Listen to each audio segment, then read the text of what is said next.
Let's dive right into this week's Fantasy Premier League deep dive.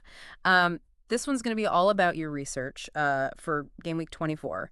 And looks like you're ready to really make the most of this double game week, especially with those chips you've got, the triple captain and the assistant manager chips. Absolutely, yeah. A double game week this late in the season, it's like hitting the jackpot.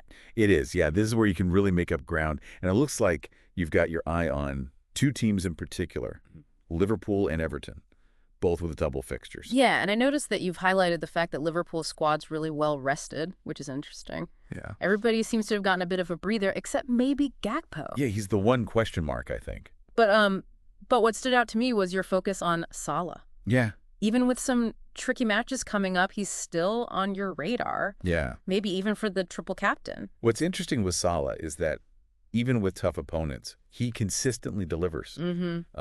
He's a constant threat in front of goal, takes penalties, and historically, he's performed well against these specific teams as well. So even against a team like, say, Chelsea, Yeah. you're thinking he's likely to find a way. That's the thinking. It's not just about the fixture on paper, it's about the player's individual ability to transcend that. Yeah. But doubling up on him, now that is a spacey move. That's high risk, high reward, as they say. Yeah. Speaking of risk and reward, let's move on to Everton. Double game week, fantastic. Yes. But those fixtures, though, an away game against Liverpool, followed by Leicester at home, oof, it's a bit of a roller coaster. It is. It is. And that's why we need to look at the players strategically. Yeah. Everton have got some great options. Yeah. But we need to understand the context of their form, their roles, and how they might perform in each specific game.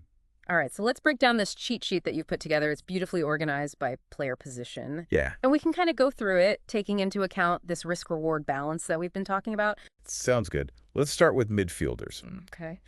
You've highlighted a few budget-friendly options. Right. Bournemouth's Tavernier, Solanke, and Brooks. Right. They've been racking up points. They have. But you've also flagged a potential issue with Brooks. Yeah, his minutes have been a bit unpredictable lately. Exactly. And fewer minutes obviously means fewer opportunities to score those points. Fewer opportunities, yeah, exactly. But if you're looking for a midfielder with a high ceiling, someone rested and raring to go, Liverpool's Szoboszlai is very interesting. Interesting. Yeah. Okay, solid options there. Now I see you've got Gordon from Newcastle on this list as well. He's considered a bit of a differential, someone that most managers might overlook. Why include him when his upcoming fixtures are so tough? Gordon's a gamble, no doubt about it. But his underlying stats, things like shots on target and key passes, suggest he's creating chances, even if they're not yet translating to FPL points. Interesting. So if his form continues, he could be a way to gain ground while everyone else is focused on those more obvious picks. So it's all about finding those hidden gems, Yes. those players that could potentially outperform expectations. Exactly, exactly. All right, let's shift gears and talk about the forwards. Okay. You got Nunez right at the top. Yep. He's been on fire lately. Yeah. But there was that little note that you added about an injury concern. Yes, the injury concern is the wild card here. Really, Right. if he's fit, Yeah. he's a top contender for the triple captain, no question. Right. He's taking shots, getting into dangerous positions, seems to be in sync with his teammates. It's a classic wait-and-see situation. It is, yeah. If he's healthy, he's a must-have. Yeah. Now, what about someone like Beto from Everton? He seems to be your pick if someone is on a tighter budget. Beto is an intriguing case. Okay. Everton's double game week makes him a tempting option, especially given his affordable price. Yeah. But we need to be realistic. Yeah. His form has been a bit patchy, and his role in the team isn't as defined as someone like Nunez. Okay, so the question is, do you gamble on a player like Beto for a potential short-term gain? Or do you play it safe with someone more consistent, even if they don't have that double game week advantage? It's all about weighing those risks and rewards, right? Right. It depends on your team's needs and your overall strategy. Mm-hmm. If you need to free up budget elsewhere, Yeah. taking a calculated risk on Beto might be the move. Okay, let's move on to the defenders. Now, this is where it gets interesting, I think, because you've unearthed a real hidden gem. O'Brien from Everton.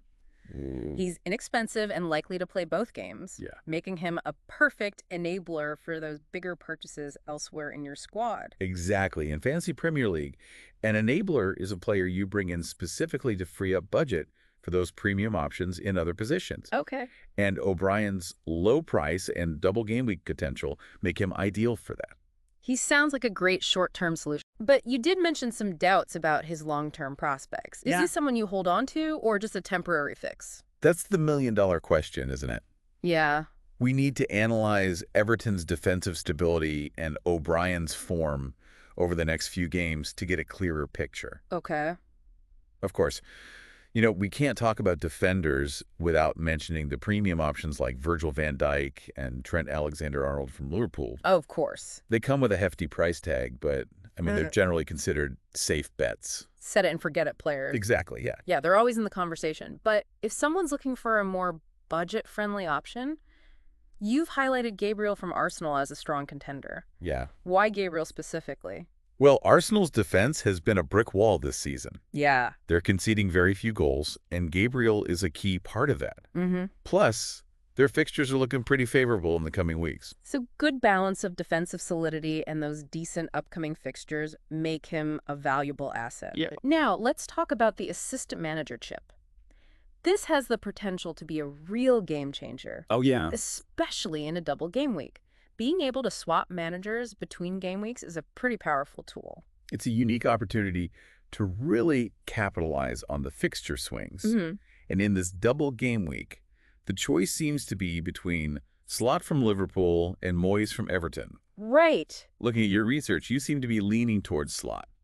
Well, Slot represents stability and predictability. Yeah. Liverpool are a dominant force, and his tactical approach seems to translate to consistent FPL points from his players. But then there's Moyes with that double game week appeal.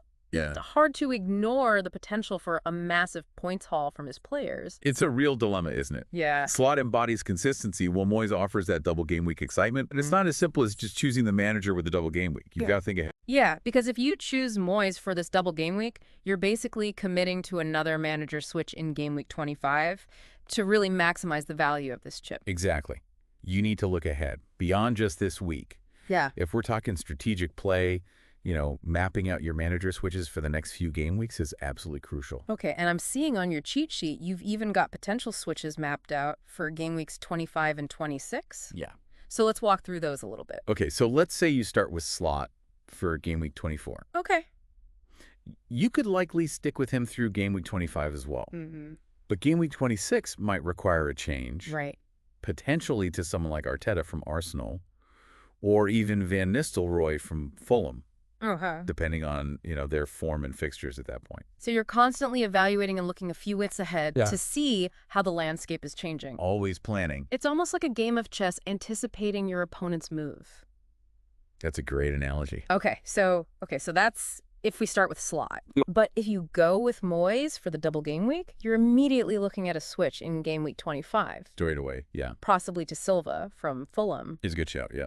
And then for game week 26, you might switch back to Arteta or even a wild card pick that emerges as the season progresses. Exactly. So flexibility is key. Absolutely, yeah.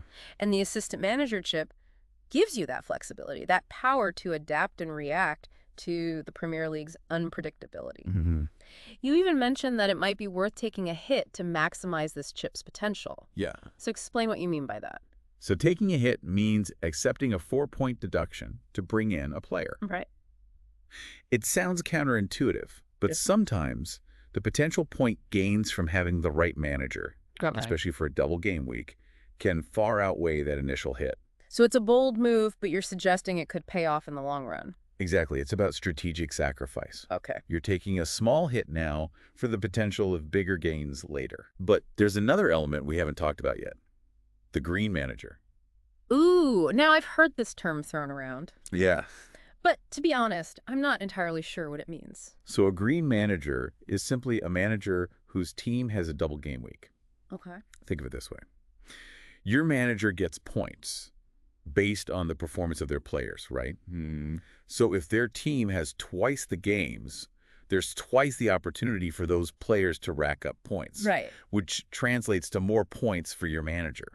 So it's not just about picking any manager, it's about strategically choosing the manager with the double game week to maximize your chances of scoring big. Exactly. Oh. And having a green manager each week, if possible, can give you a psychological edge. Okay. It shows your league rivals that you're playing strategically, squeezing every possible advantage out of the game. Right. Yeah. It sends a message. I'm here to win, and I'm not messing around. I'm starting to see the bigger picture here. Yeah. It's not just about picking players. It's about utilizing every tool at your disposal, Absolutely. including this assistant manager chip to gain a competitive edge. Yeah. I gotta say, I'm really impressed with your level of planning and foresight. You've clearly done your homework and are approaching this with such a strategic mindset. Well, that's the beauty of this deep dive, right? Yeah. It's about taking your research and turning it into actionable insights. It's not just about knowledge, it's about application. And to help you apply these insights, you've created this fantastic cheat sheet that breaks down all the key players by position, highlights their double game week potential, and even points out those sneaky differential options. It's like a roadmap to navigate this crucial double game week. It is, yeah. But we're not done yet. Oh. Before we send you off to conquer your league, there's one final thought-provoking question I want to pose. Here comes the ultimate test. Given your current team, your risk tolerance, and everything we've discussed today, which manager will you choose for the assistant manager chip, and why? Think about it, Slot, with his steady hand and consistent Liverpool machine. Or Moyes with the allure of that double game week bonanza. Yeah, I mean, this is where your gut feeling comes into play, right? Right. There's no right or wrong answer here. It's about aligning your strategy with your instincts and making the decision that feels right for you. This is your call, your moment to shine. We've given you the tools, the insights, the framework.